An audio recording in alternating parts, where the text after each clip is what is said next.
Friends, welcome to my channel true hope pharmacy. जैसा कि हम लोगों ने पिछले वीडियो में स्टार्ट किया था सिंपैथोमाइमेटिक ड्रग और एड्रेनर्जिक ड्रग्स, जिसमें हमने उसके पार्ट 1 में हम लोगों ने देखा था कि एड्रेनर्जिक सिस्टम क्या होते हैं, उनमें कौन कौन से न्यूरोट्रांसमीटर इन्वॉल्व होते हैं, उनके रिसेप्टर क्या क्या है और उनका जो है सिंथेसिस, रिलीज और स्टोरेज देखा था जो है न्यूरोट्रांसमीटर्स का, जिसको हम कहते हैं एड्रेनर्जिक ट्रांसमिशन। तो ये सब हम लोगों ने देखा था सिंपैथोमाइमेटिक ड्रग के पार्ट 1 में। आज हम बात करेंगे पार्ट 2 के बारे में है, जो है इसमें आज हम देखेंगे बेसिकली ड्रग्स के बारे में कि एड्रेनर्जिक ड्रग्स क्या क्या हैं, क्या होते हैं, उनके क्लासिफिकेशन क्या क्या है, उनके मोड ऑफ एक्शन क्या है, उनके यूजेज क्या है, फार्माकोलॉजिकल एक्शन क्या है, कंट्राइंडिकेशन क्या है, एडवर्स इफेक्ट क्या है, हम आज के वीडियो में देखेंगे। तो चलिए, तो वीडियो शुरू करने से पहले आप लोगों से निवेदन है कि अगर आप लोगों ने हमारे चैनल को सब्सक्राइब नहीं किया तो हमारे चैनल को सब्सक्राइब कर लीजिए और बेल आइकन को भी प्रेस कर दीजिए, जिससे फ्यूचर में आने वाले सभी वीडियो का नोटिफिकेशन आपको मिल जाए। अगर वीडियो अच्छा लगे तो वीडियो को लाइक करें और शेयर करें। तो चलिए शुरू करते हैं। करेंगे एड्रेनर्जिक ड्रग्स क्या क्या आते हैं। तो यहाँ आप देख सकते हैं drugs that mimic the response of adrenergic और सिंपैथेटिक सिस्टम। ऐसे ड्रग जो सिंपैथेटिक और पैरासिम्पैथेटिक का फंक्शन है जस्ट उसी के तरह, उसी के सिमिलर वर्क करे, तो उसको हम कहेंगे जो मिमिक करे, उसकी तरह एज ए मिमिक्री, मिमिक जो बना है मिमिक्री वर्ड से लिया गया है, जो उसी की तरह वर्क करे। ऐसे ड्रग्स जो पैरासिम्पैथेटिक नर्वस सिस्टम की तरह वर्क करे या उनके फंक्शन के जो है रिजेम्बलेंस या सिमिलर वर्क करे, तो उसको हम कहते हैं एड्रेनर्जिक ड्रग्स। यहाँ आप अदर वर्ड में देख सकते drug that cause the sympathetic stimulation. ऐसे ड्रग्स जो सिंपैथेटिक नर्वस सिस्टम में स्टिमुलेशन करते हो, उत्तेजित करते हो, उनको हम कहते हैं एड्रेनर्जिक ड्रग। ये हो गया एज ए डिफिनीशन। अब बात कर लेते हैं क्लासिफिकेशन। तो देखिए, जो क्लासिफिकेशन ऑफ एड्रेनर्जिक ड्रग है वो बेसिकली 3 टाइप से होता है। एक होता है डायरेक्ट एक्टिंग, दूसरा होता है इनडायरेक्ट एक्टिंग और तीसरा होता है मिक्स्ड टाइप। तो देखिए, आप बात कर लेते हैं डायरेक्ट एक्टिंग। डायरेक्ट एक्टिंग में आप देख सकते हैं ड्रग्स जो है एड्रेनलिन है, नॉरएड्रेनलिन है, मिथोक्सामिन है, डोपामिन है। अब बात कर लेते हैं इनडायरेक्ट। तो पहले आप इस वजह से डायरेक्ट एक्टिंग क्या है। डायरेक्ट एक्टिंग ये ऐसे ड्रग्स जो सीधे जाके एड्रेनर्जिक रिसेप्टर पे स्टिमुलेट करते हो, तो उनको कहते हैं डायरेक्ट एक्टिंग। अब बात करते हैं इनडायरेक्ट एक्टिंग। देखिए, इनडायरेक्ट एक्टिंग ऐसे ड्रग्स होते हैं जो हमारे साइनेप्टिक वेसिकल से नॉरएड्रेनलिन या न्यूरोट्रांसमीटर को रिलीज कराते हैं, वो होते हैं इनडायरेक्ट एक्टिंग ड्रग। इसमें आप देख सकते हैं एम्फेटामिन है, टायरामिन है। अब बात करते हैं मिक्स्ड टाइप। देखिए, मिक्स्ड क्या होते हैं, जो बोथ दोनों की तरह के वर्क करें, या तो वो डायरेक्ट भी एक्ट करे और इनडायरेक्टली भी एक्ट करे। इसमें आप देख सकते हैं एफेड्रिन है, स्यूडोएफेड्रिन है, फेनाइल प्रोपेनलामीन है। ये हो गया फिर मिक्स्ड टाइप। अब बात करते हैं इंपॉर्टेंट जो है क्लासिफिकेशन, आपके हर एक ड्रग के कैटेगरी में इंपॉर्टेंट होता है और एग्जाम पॉइंट ऑफ व्यू से भी इंपॉर्टेंट है और एग्जाम में अलग से भी पूछा जाता है। तो अब बात कर लेते हैं classification based on therapeutic effect. Classification हम देखेंगे थेरापी के ऊपर कि कौन कौन से ड्रग बॉडी में क्या क्या थेरापेटिक इफेक्ट या बायोलॉजिकल इफेक्ट दिखाते हैं। तो फर्स्ट बात करते हैं वैसोप्रेशर्स। वैसोप्रेशर कहने का मतलब ऐसे ड्रग जो ब्लड वेसल्स को कॉन्स्ट्रिक्ट करते हो। उसमें आपका आएगा डोपामिन, नॉरएपिनेफ्रिन, और दूसरा आपका है कार्डियक स्टिमुलेंट जो हार्ट को स्टिमुलेट करता हो, हार्ट ब्लड प्रेशर या फोर्स ऑफ कॉन्ट्रैक्शन को बढ़ाता हो। उसमें आपका आएगा एड्रेनलिन, डोपामिन, एफेड्रिन। अब बात करते हैं सीएनएस स्टिमुलेंट। देखिए, एफेड्रिन लगभग सब में आएगा क्योंकि ये मिक्स टाइप का है। सीएनए। अब बात करते हैं थर्ड जो है सीएनएस स्टिमुलेंट, जो हमारे सेंट्रल नर्वस सिस्टम को स्टिमुलेट करता हो। उसमें आपका है एम्फेटामिन है, एफेड्रिन है। और चौथा बात करते हैं ब्रोंकोडायलेटर, जो हमारे ब्रोंक्यूल्स को डायलेट करता हो, बढ़ाता हो। उसमें आपका आता है सॉल्ब्यूटामॉल है, टर्बिटलिन है। अब बात करते हैं पांचवा टाइप जो है नेजल डीकंजेस्टेंट।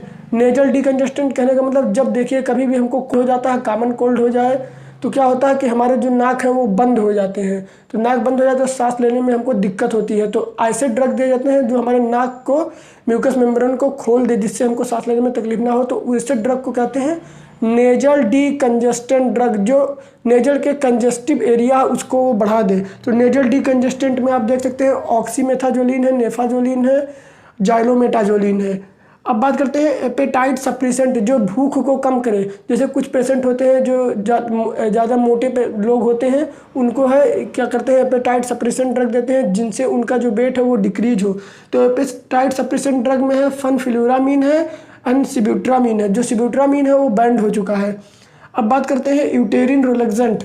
यूटेरिन रिलैक्सेंट मतलब यूटेराइन, जो यूट्रस होता है किसी वुमेन का जो यूट्रस होता है उसको एक रिलैक्स करने वाले कौन कौन से ड्रग होते हैं। जैसे देखिए रेटोड्रिन एंड टर्बिटालिन जो है ये है यूट्राइन रिलैक्सेंट ड्रग है। अब बेसिकली बात करते हैं जो थर्ड पॉइंट है हमारा मैकेनिज्म ऑफ एक्शन या mode of action of adrenergic drug. तो जो मोड ऑफ एक्शन है उसके क्लासिफिकेशन में मैं बता चुका हूँ 3 टाइप का होता है, डायरेक्टली, इनडायरेक्टली एंड मिक्स। तो उसी के ऊपर हम उसका मैकेनिज्म ऑफ एक्शन देख लेते हैं। तो देखिए जो डायरेक्टली एक्टिंग ड्रग होते हैं वो क्या करते हैं, बोथ अल्फा एंड बीटा। देखिए रिसेप्टर जो होते हैं एड्रेनर्जिक रिसेप्टर बेसिकली 2 टाइप के होते हैं, अल्फा और बीटा। ये क्या करते हैं, रिसेप्टर को डायरेक्टली जाके स्टिमुलेट करते हैं, उस रिसेप्टर से बाइंड होके डायरेक्ट जाके स्टिमुलेट कर देते हैं उसको, जिससे बायोलॉजिकल रिस्पॉन्स होता है, जिसमें आपका एग्जाम्पल में आता है डायरेक्ट एक्टिंग में एड्रेनलिन, नॉर एड्रेनलिन, डोपामिन। अब बात करते हैं सेकंड मैकेनिज्म ऑफ एक्शन के बारे में जो है इनडायरेक्ट एक्टिंग। देखिए enhance the release of nor adrenaline from vesicles. ये क्या करता है, जो हमारे साइनेप्टिक वेसिकल्स होते हैं, मैंने कल के वीडियो में बताया था, जो साइनेप्टिक वेसिकल्स होते हैं उनमें जो नॉर एड्रेनलिन न्यूरोट्रांसमीटर जो है रिस्टोर रहता है, उसको रिलीज कराने वाले जो ड्रग होते हैं उनको हम कहते हैं इनडायरेक्ट एक्टिंग। तो ये सेकंड आपका मैकेनिज्म ऑफ एक्शन है। एग्जाम्पल में आप देख सकते हैं एम्फेटामिन एंड टायरामिन। अब बात करते हैं third topic, drugs act both directly and indirectly. देखिए ये था मिक्स्ड टॉपिक, मिक्स्ड टाइप, उसी में आपका है ये ऐसे ड्रग जो डायरेक्टली और इनडायरेक्टली दोनों तरह से वर्क करते हो। उनमें आपका एफेड्रिन आएगा, स्यूडो एफेड्रिन आ जाएगा। तो ये हो गया mode of action of adrenergic drug. अब बात करते हैं फार्माकोलॉजिकल एक्शंस के बारे में कि वो फार्माकोलॉजिकल एक्शन क्या क्या बॉडी में शो करता है, कैसे कैसे क्या चीज़ को घटाता है, क्या चीज़ को बढ़ाता है। तो देखिए क्योंकि ये सिंपैथोमाइमेटिक ड्रग है और सिंपैथोमाइमेटिक का ड्रग का काम है हार्ट रेट को इंक्रीज करना, ब्रोंकिल्स को डायलेट करना, ब्लड वेसल्स को कॉन्स्ट्रिक्ट करना, बीपी को इंक्रीज करना, जीआईटी को रिलैक्स करना। जस्ट उसी की तरह वर्क करेगा क्योंकि ये मिमिक कर रहा है। तो पहले हम देखते हैं फार्माकोलॉजिकल एक्शन में हार्ट क्या करता है, फोर्स ऑफ कंट्रैक्शन को बढ़ाता है। Force of contraction AV node के कंट्रैक्शन को बढ़ाता है, जिससे क्या हार्ट रेट इंक्रीज होता है। अब बात करते हैं रिस्पायरेशन में क्या करता है, जो हमारे ब्रोंक्यूल्स होते हैं ब्रोंक्यूल्स को डायलेट करता है, जब ब्रोंको डायलेशन करता है, और हमारे जो नेजल होते हैं नेजल डीकंजेशन करता है, नेजल नाक को खोलने का काम करता है। अब बात करते हैं थर्ड जो है ब्लड वेसल्स। हमारे ब्लड वेसल्स ऐसे नसें जिसमें ब्लड बहता रहता है, उस ब्लड वेसल्स पे क्या इफेक्ट करता है। तो देखिए वैसो कॉन्स्ट्रिक्शन करता है, जैसे कि ब्लड को जो ब्लड वेसल्स होते हैं उनको वो सुकोड़ देता है, जिससे ब्लड का प्रेशर हमारे आर्टरीज पे ज़्यादा पड़ता है, जिससे यहाँ आप चौथा देख सकते हैं, जिससे क्या होता है ब्लड प्रेशर इंक्रीज होता है। जो फार्माकोलॉजिकल एक्शन होते हैं एक दूसरे से कोरिलेट रहते हैं। अब बात करते हैं जीआईटी, गैस्ट्रो इंटेस्टाइनल ट्रैक में जीआईटी में क्या करता है, रिलैक्सेशन करता है, रिलैक्सेशन का काम करता है। जो पैरास्टालसिस मूवमेंट है उसको वो डिक्रीज करता है। अब बात करते हैं आई पे क्या इफेक्ट करता है, देखिए माइड्रिएसिस काज करता है, जिसे को कहते हैं डायलेशन ऑफ प्यूपिल, हमारे आँख के प्यूपिल को बढ़ा देता है ये। अब बात करते हैं यूट्रस में देखिए अगर कोई नॉन प्रेग्नेंट वुमेन है, अगर कोई वुमेन है वो प्रेग्नेंट नहीं है तो वो तो तब उस यूट्रस में कॉन्ट्रैक्शन कराएगा। लेकिन यदि अगर कोई प्रेग्नेंट वुमेन है तो इसमें वो क्या करेगा, रिलैक्सेशन कराता है, रिलैक्सेशन का काम कराता है। अब बात करते हैं स्केलेटन मसल में देखिए क्या करता है, ट्रिमर काज करता है और ग्लाइकोजिनोलिसिस ग्लूकोज का लेवल स्केलेटन मसल्स में बढ़ा देता है। तो ये हो गया फार्माकोलॉजिकल एक्शंस, आप ऐसे एग्जाम में लिख सकते हैं। अब बात करते हैं यूजेस के बारे में कि यूजेस क्या क्या है। तो देखिए कौन कौन से डिजीज में दिया जाता है। एक तो फर्स्ट आपका है कार्डियक अरेस्ट में। जितने भी ये ऐसे ड्रग हैं जो अल्फा और बीटा रिसेप्टर को, जैसे एड्रेनलिन, नॉर एड्रेनलिन, डोपामिन है, तो उनको क्या करते हैं as a cardiac stimulant drug है। यहाँ आप देख सकते हैं कार्डियक स्टिमुलेंट में एड्रेनलिन, डोपामिन, एफेड्रिन है, तो कार्डियक अरेस्ट में दिया जाता है, जिससे क्या होता है कि दिल जो हमारा हार्ट होता है हार्ट के कॉन्ट्रैक्शन को बढ़ाए, जिससे कार्डियक अरेस्ट ना हो। अब बात करते हैं ग्लूकोमा में। तो देखिए मैं यहाँ पहले बता चुका हूँ कि ये काम, इसका फार्माकोलॉजिकल एक्शन क्या है कि आई को डायलेट करता है। तो ग्लूकोमा में क्या है, ग्लूकोमा क्या एक डिजीज में होता है जिसमें क्या होता है हमारा इंट्राऑक्यूलर प्रेशर आई का बढ़ जाता है। तो ग्लूकोमा में जो है हम ऐसे ड्रग देते हैं जो क्या करे, प्यूपिल को डायलेट करे, जिससे हमको देखने में दिखाई देने में कोई दिक्कत ना हो। अब बात करते हैं ब्रोंकियल अस्थमा। देखिए कुछ ड्रग ऐसे, देखिए ये क्योंकि जो ये सिंपैथिक ड्रग है ये आज ब्रोंको डायलेशन भी काम करता है, ब्रोंको डायलेटर होता है सॉल्ब्यूटामॉल, टर्बिटालिन। तो अस्थमेटिक पेशेंट में सॉल्ब्यूटामॉल और टर्बिटालिन देते हैं, जिससे ब्रोंक्यूल्स डायलेट हो जाते हैं। अब बात करते हैं CHF कंजस्टिव हार्ट फेलियर, क्योंकि ये कार्डियक स्टिमुलेंट ड्रग है तो ये क्या करेगा, CHF कार्डियक हार्ट फेलियर में दिया जाता है।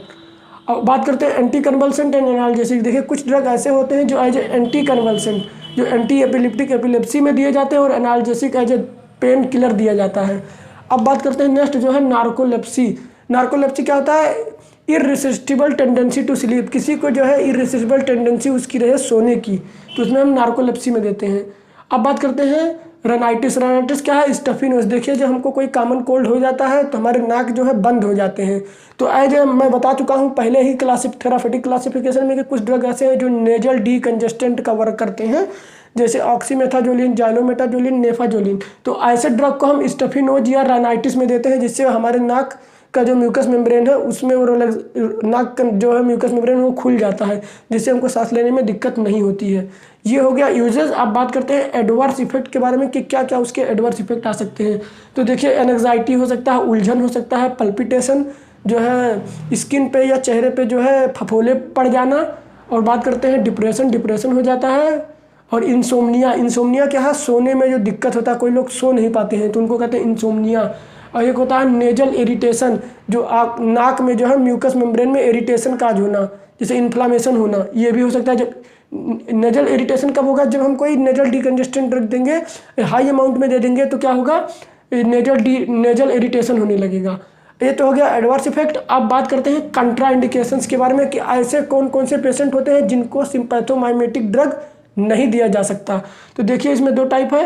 अगर कोई पेशेंट है जिसको कोरोनरी आर्टरी डिजीज है, हार्ट से रिलेटेड कोरोनरी आर्टरी डिजीज है, उसके कोरोनरी आर्टरी में जो है ये एक्युमुलेशन हो जाता है फैट का, जिसको एथेरोस्क्लेरोसिस भी कहते हैं, तो ऐसे पेशेंट को जो है हम सिम्पैथोमाइमेटिक ड्रग नहीं दे सकते।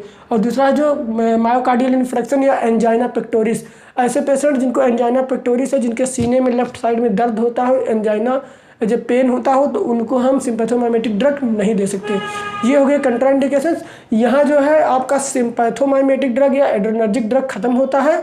अब हम नेक्स्ट वीडियो में बात करेंगे सिम्पैथोलाइटिक ड्रग और एंटी एड्रेनर्जिक ड्रग, जो जस्ट इसके अपोजिट वर्क करेगा, सिम्पैथोलाइटिक ड्रग। तो अगर वीडियो अच्छा लगा हो तो वीडियो को लाइक करें। फिर मिलते हैं नेक्स्ट वीडियो में। Till then bye bye, take care, have a nice day.